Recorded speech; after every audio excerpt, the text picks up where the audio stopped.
Have you thought about your life purpose? Or what you will be remembered for? One woman's answer to these questions have sparked a community-wide change. The east of Uganda is known for its dry landscape and sparse tree cover, so the lush greenery found in the eastern village of Tilling might come as a surprise to visitors. But this is no accident. The beautiful fauna is a result of a young community member's tireless work.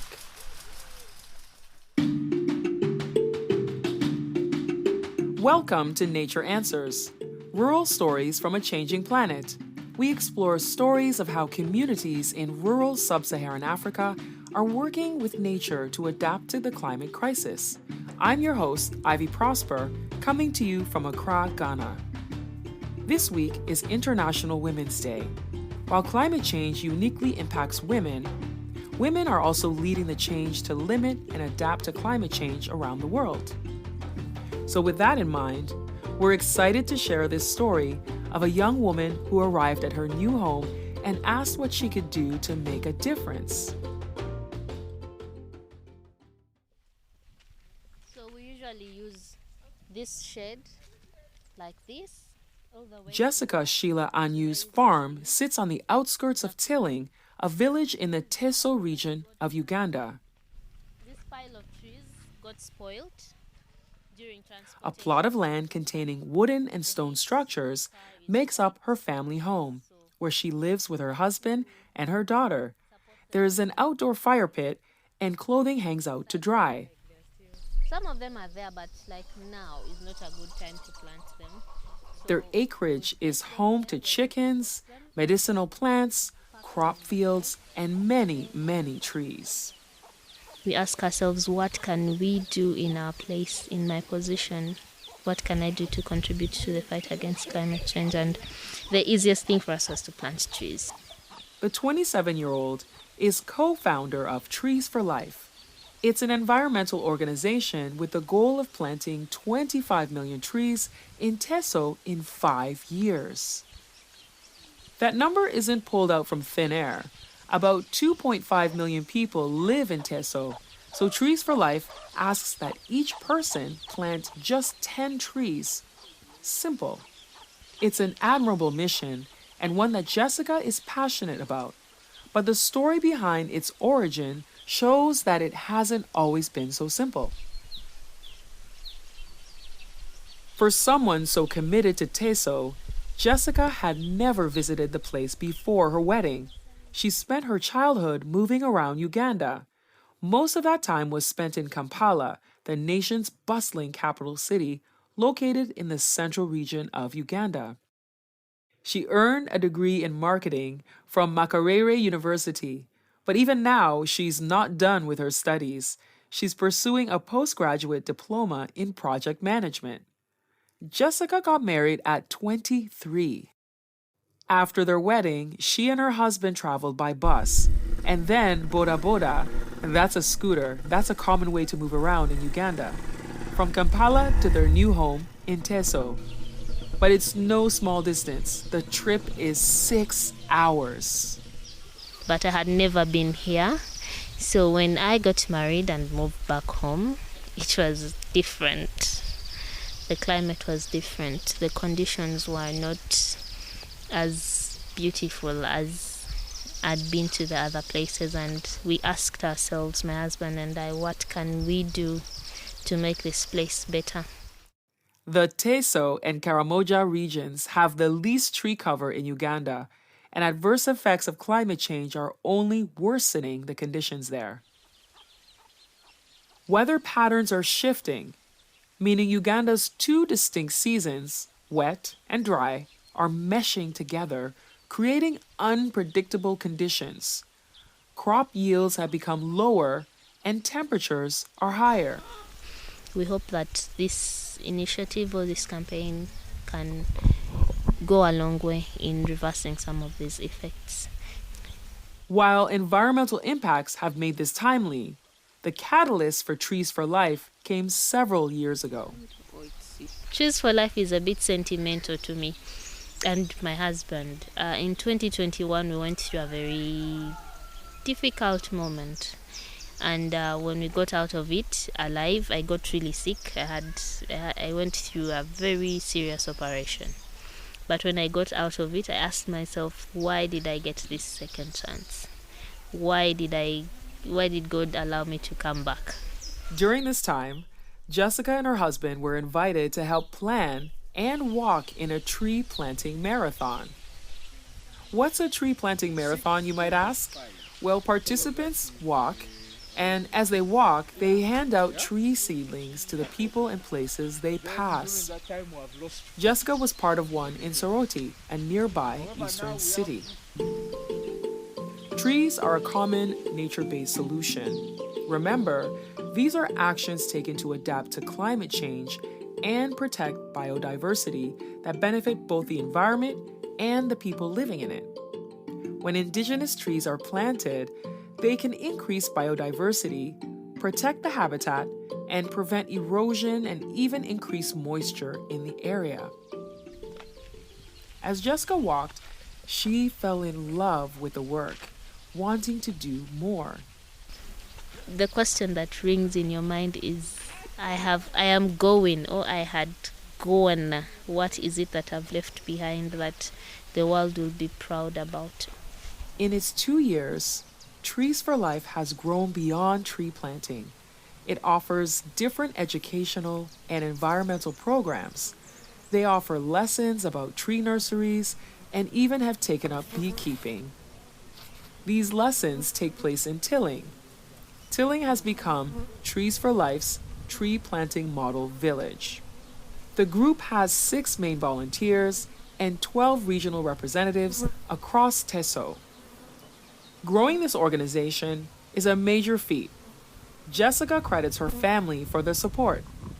Her husband, Ogona Anis Otain, was the first to join Trees for Life. 6, then was 5. So that is about... Anis is a lawyer, specializing in environmental law and conservation.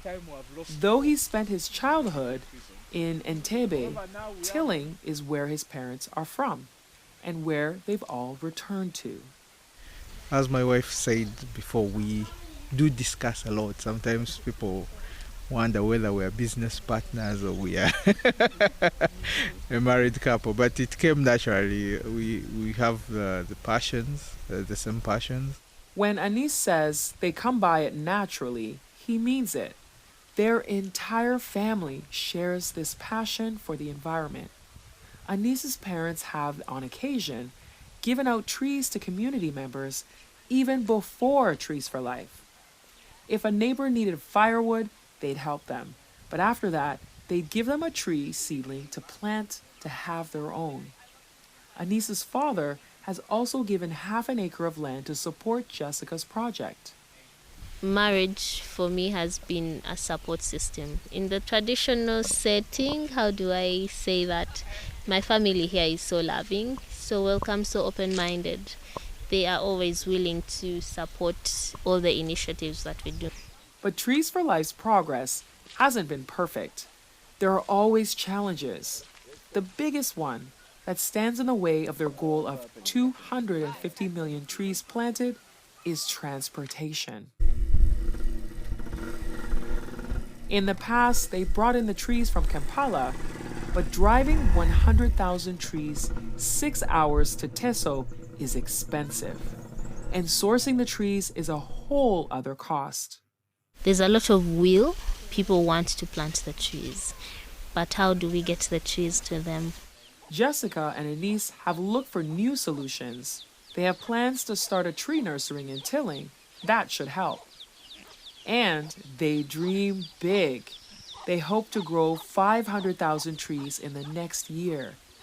But deciding what kind of trees to provide community members with has proven to be its own challenge. And it's an important one when it comes to a nature-based solution. Originally, they planted an assortment of fruit, wood, and timber trees, but not all of them did well in the community. Now they have 6 varieties that thrive. It's mostly fruit trees and indigenous herb trees. It's like we provided jackfruit this year, jackfruit on avocado. So we know that those trees, a tree which you sell fruit from, you'll rarely cut it. So that was a lesson. Another good lesson was which species survive better in this area. Good lesson. The family legacy has also continued to expand. Several communities have expressed interest in Tilling's tree planting model. Trees for Life is bringing some of these solutions to a community called Achisa. But the work of getting community members in Tilling on board with the tree planting was a key step. When Jessica first approached community leaders, she was asked her intentions and was met with skepticism. Many accused her of wanting to run for political office. We had to sit down with our leaders and explain to them that no, this is not a political issue. Climate action is it's something that concerns each and every one of us. It's not political. With the community now on board, 10,000 fruit trees were planted this year in Tilling alone. But after she won over the community leaders, Jessica had to win over the community itself. Cyprian Wancha has lived in the village all his life. His home is on a plot of land with several huts, which are exposed to the hot sun, or at least they used to be. 2 years ago, Wancha planted 11 trees, with 9 of them still alive today. When Jessica and Anish first showed up, Wancha remembers some were skeptical. They thought that it was a ploy for land. He didn't share these concerns. Instead, he thought the idea was compelling. He was the first person to plant. He wanted to leave an impact in his life and have a positive legacy. Wancha speaks in Teso, the language spoken in the region. So I totally didn't have any kind of fear to plant the trees because I know that in the future, those trees would be of help. And the trees he has planted have benefits now. Jessica's method is simple. Community members receive tree seedlings, which are small trees about 20 inches in length. They grow quickly in Uganda thanks to the warm weather and the sun. At 2 years, a tree is already 7 feet tall, and after 5, it's fully mature. Wancha's trees are proof of that. He spoke about the experience of feeling cool under the shade of a tree. It provides something everyone enjoys, including himself. He may eventually sell one of those trees so he can use the funds to purchase soap. He says he's grateful to Trees for Life, but he's especially grateful to his wife who pushed him to plant these seedlings. Jessica is committed to her mandate of inclusion. She's an advocate for youth, those with disabilities, and for gender inclusion. In fact, 90% of the community members that attend the tree planting training are women. We are very intentional about working with women because they hold responsibility of their homes at heart, and if you can get their minds or if you get to their hearts, then you're definitely going to make it. Yeah. However, there have been challenges. Wancha himself has had a hard time keeping the trees alive.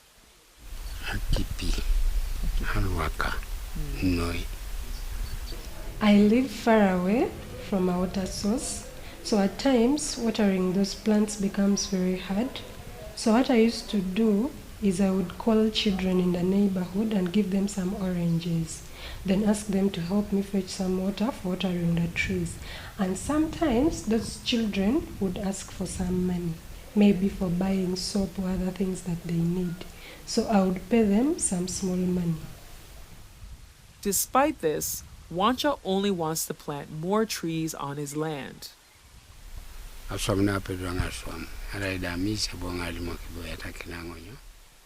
an old man right now, there is nothing I am able to be doing but plant trees. But it's not just community members who are embracing the environment. Trees for Life has recently partnered with Mora School for the Deaf. So we chose Mora School for the Deaf because we also believe in inclusiveness. How are we working with the people with disabilities in this fight of climate change. They have introduced beekeeping and tree nursery education at the school. These are potential career opportunities for the students. We hope to work with these communities to find a way to commercialize the activities around climate change, because one of the reasons why most of the trees are cut in this region is because people are cutting them for money. So what can we do to create sources of income that can allow for nature to thrive? The school is in Tilling, on a sprawling property of green fields and new gardens. 130 students attend the school, which is one of the 3 specialist schools in Uganda. We embrace these children with love because that is our training. That is George Alito, deputy head teacher for Ngora School for the Deaf. He was just 3 weeks into the partnership with Trees for Life when he talked with us, but he was excited for what was in store. The school already has an orchard, but it's being expanded for the apiary, where there will be a fenced area with 100 beehives. Volunteers will come in to keep the bees and help teach the children who are excited for the program. They've welcomed the project with a lot of enthusiasm. They feel it is going to help them a lot, and they believe that after school, this is a life skill that will remain with them for life.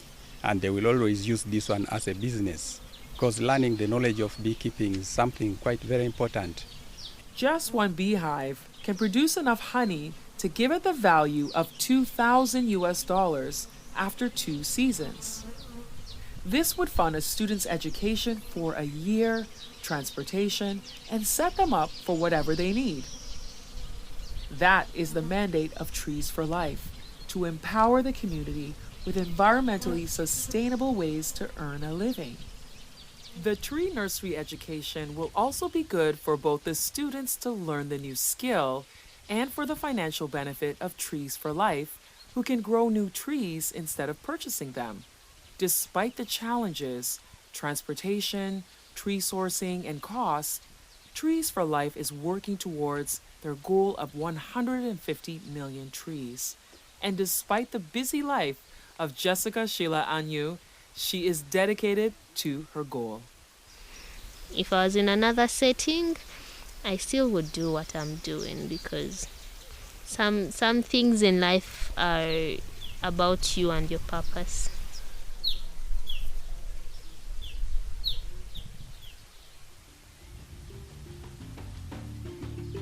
And that was Nature Answers, a podcast by Farm Radio International.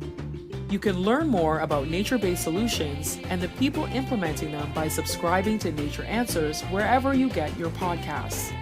You can also follow us on social media at Farm Radio, or visit us at farmradio.org/Nature Answers. We'll be back next week with another exciting story about a rural community using a nature-based solution to adapt to climate change. Stay tuned for now, and until next time, I'm your host, Ivy Prosper, coming to you right from Accra, Ghana.